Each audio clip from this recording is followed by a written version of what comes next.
এইখানে এলে আপনারা শুধু পুজো না, তার সঙ্গে কিন্তু ইতিহাসকেও দেখতে পাবেন। বাঙালির ইতিহাসের সঙ্গে, বাঙালি সভ্যতার ইতিহাসের সঙ্গে সিমলা ব্যায়াম সমিতি একটা জড়িয়ে থাকা নাম। আপনারা আসুন, এখানে কিন্তু কোনো চমক দেখার থেকেও যে ভক্তি ভরে আপনারা দক্ষিণেশ্বরে পুজো দিতে যান, যে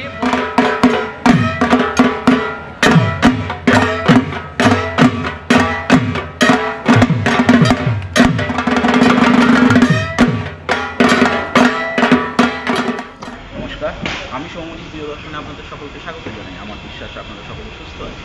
আজ পুজো দর্শনে পুজোর আড্ডায় আমরা চলে এসেছি সিমলা ব্যায়াম সমিতির পুজো প্রাঙ্গণে। পেয়ে গেছি ওনাদের কিছু কর্মকর্তাকে, আসুন পরিচয় করে নিন। নমস্কার দাদা, পুজো দর্শনে আপনাদের স্বাগত। আপনাদের পরিচয়? আমি পিনাকি দত্ত, আমি সিমলা ব্যায়াম সমিতির এই জনসংযোগ বিভাগ থেকে। আমি শ্রীদীপ কুন্ডু, শিলাং ডিপার্টমেন্ট।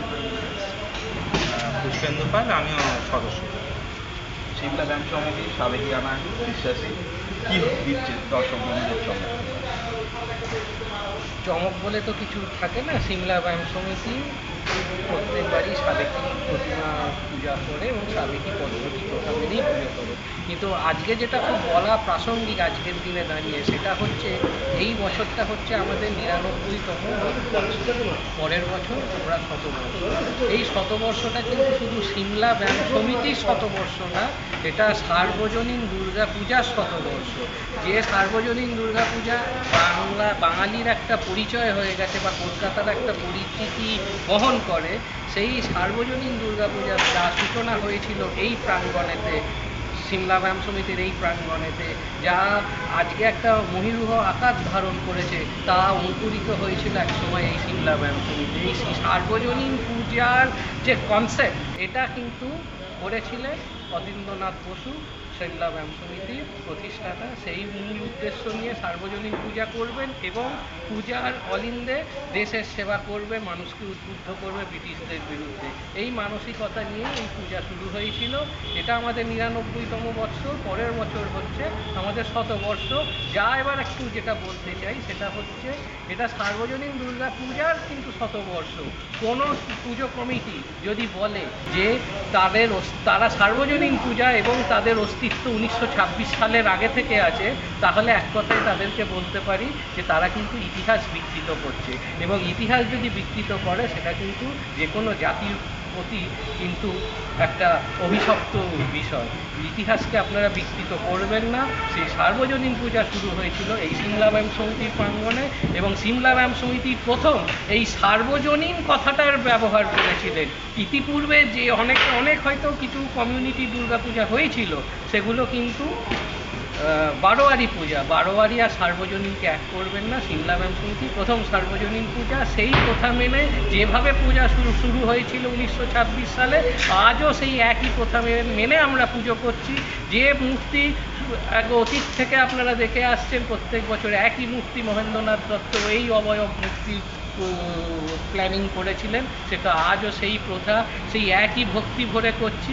এবং এইখানে এলে আপনারা শুধু পুজো না, তার সঙ্গে কিন্তু ইতিহাসকেও দেখতে পাবেন। বাঙালির ইতিহাসের সঙ্গে, বাঙালি সভ্যতার ইতিহাসের সঙ্গে সিমলা ব্যায়াম সমিতি একটা জড়িয়ে থাকা নাম। আপনারা আসুন, এখানে কিন্তু কোনো চমক দেখার থেকেও যে ভক্তি ভরে আপনারা দক্ষিণেশ্বরে পুজো দিতে যান, যে ভক্তি ভরে আপনারা কালীঘাটের মন্দিরে পুজো দিতে যান, সেই ভক্তি ভরে এইখানেও আসুন।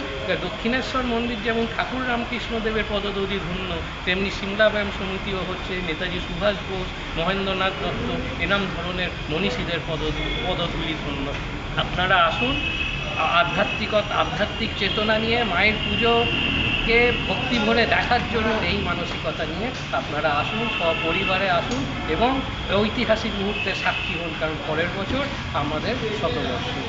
যেমনটা বললে সিমলা ব্যায়াম সমিতি মানে একটা ইতিহাস সম্বন্ধে যদি ইতিহাস সম্পর্কে যদি বলতে হয়, তাহলে 1926 সালে সিমলা ব্যায়াম সমিতি প্রতিষ্ঠা হয়েছিল এবং সেই বছরই বাংলার প্রথম সার্বজনীন দুর্গাপূজার সূচনা হয়। অতীন্দ্রনাথ বসু প্রতিষ্ঠা করেছিলেন এবং তার সঙ্গে ছিলেন ওতপ্রোতভাবে তার ছেলে অমরেন্দ্রনাথ বসু। কিন্তু তার যে মেন প্রেরণা অতীনবাবু পেয়েছিলেন নেতাজি সুভাষ বোসের মাধ্যমে। নেতাজি সুভাষ বোস এই দুর্গাপূজাকে একটা প্ল্যাটফর্ম বানাবার চেষ্টা করেছিলেন, যে একদিকে দুর্গাপুজো হবে, তার অলিন্দে মানুষকে উদ্বুদ্ধ করা হবে ব্রিটিশদের বিরুদ্ধে। দুর্গাপুজোকে কেন্দ্র করে এই প্রাঙ্গণে অনেক স্বদেশি মেলা হতো, পুতুলের এক্সিবিশনের মাধ্যমে মানুষকে নানা রকমভাবে বোঝানো হতো যে ব্রিটিশ শক্তি ভারতবর্ষের জন্য কেমন ক্ষতিকার। যেমন যদি একটু আপনাকে এক্সাম্পল দিই, মনে করুন পলাশির যুদ্ধর একটা সেট আপ লাগিয়ে তার তলায় ক্যাপশন দেওয়া রয়েছে, মনে করুন যেমন ক্যাপশন দেওয়া রয়েছে, মনে করুন কান্ডারি তব সম্মুখে ওই পলাশির প্রান্তর, বাঙালির খুনে লাল হলো যেটা ক্লাইভের খঞ্জর, বা মনে করুন বিনয় বাদল দীনেশের একটা ছবি দিয়ে বা তার সঙ্গে ক্ষুদিরামের একটা ফাঁসির মঞ্চ করে তার সঙ্গে তলায় একটা ক্যাপশন লেখা রয়েছে যে ফাঁসির মঞ্চে গেয়ে গেল যারা জীবনের জয়গান, আসিয়া লক্ষ্যে দাঁড়াইছে তারা দিবে কেন বলিদান। এরকম নানা রকম ক্যাপশন দেখাচ্ছে মায়েরা হাত থেকে কাঁচের চুড়ি খুলে ফেলে দিচ্ছে আগুনে, তলায় ক্যাপশন দেওয়া হয়েছে বলিতে লজ্জা করে প্রাণ বিদরে কলঙ্ক হাতে করো না, তোমরা সব করিলে পণ মায়েরই ধন বিদেশে চলে যাবে না। এরকম নানা রকম ক্যাপশন দিয়ে এরকম পুতুলের মাধ্যমে মানুষকে উদ্বুদ্ধ। এবং এটা খুব বলা দরকার যে এই কারণে 1932 থেকে 1934 এই সাল সিমলা ব্যায়াম সমিতিকে একদম সিমলা ব্যায়াম সমিতিকে বন্ধ করে দিয়েছিল ব্রিটিশ প্রশাসন, এবং সেই বছর সমিতির প্রাঙ্গণের দরজায় মা দুর্গার পূজা হয়েছিলেন, কিন্তু অন্য সব অ্যাক্টিভিটি যেটা পুজো ক্লাবের সেইগুলো সেই বছর 2 বছর বন্ধ ছিল। এবছর আমরা পেছনে তো প্রতিমা দেখতেই পাচ্ছি, প্রতিমার রূপদান করবে। প্রতিমার রূপদান করছে সনাতন রুদ্রপাল, পদ্মশ্রী প্রাপক একজন ভাস্কর শিল্পী, মৃৎশিল্পী, তিনি রূপদান করছেন এবং তিনি বরাবরের মতন এবারেও করছেন। মণ্ডপ সজ্জা সম্বন্ধে যদি মণ্ডপটা একটু আপনাদের ক্যামেরা পার্সন একটু ঘুরে দেখালে তো বুঝতে পারবেন। মণ্ডপটা তো আমাদের থিমটা হচ্ছে রাজপ্রাসাদের সনাতনে এটা থিম, রাজপ্রাসাদের আদলে এই মণ্ডপ সজ্জিত করা হচ্ছে। আপনারা বুঝতেই পারছেন 99তম বৎসর, এবারে মণ্ডপ থেকেই আপনারা বা প্রতিমা থেকেই সূচনা হয়ে গেছে, পরের বছর চমক তো দেখতে পাবেন 100 বছরে কী হতে চলেছে। আমরা এই সময়টা একটা ডামাডোলের মধ্যে পুজো কর্মকর্তা হিসেবে কি এটা রাজনৈতিক, এটার অনেকগুলো আঙ্গিক আছে, কোনো কিছু রাজনৈতিক আঙ্গিক আছে, একটা সামাজিক আঙ্গিক আছে, এরকম হতে থাকবে, কিন্তু তার মধ্যে পুজোও চলবে। এর থেকেও ভয়াবহ পরিস্থিতি সিমলা ব্যায়াম সমিতি দেখেছে।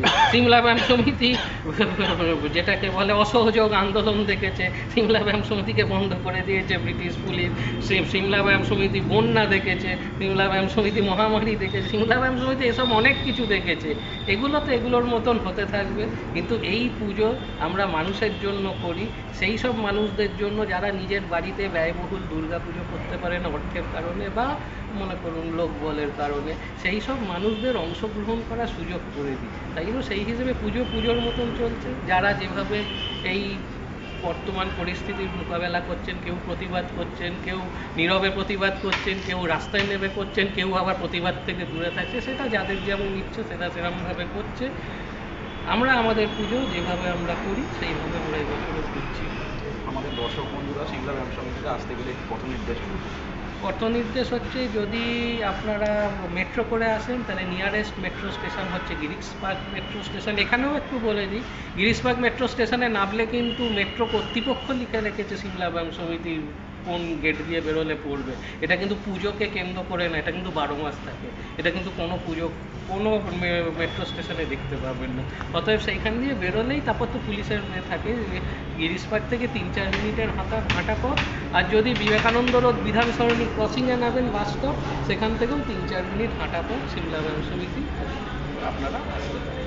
তাহলে দর্শক বন্ধুরা, এবারের পুজোয় আপনাদের অবশ্যই আসতে হবে সিমলা ব্যায়াম সমিতির পুজো প্রাঙ্গণে। অসংখ্য ধন্যবাদ।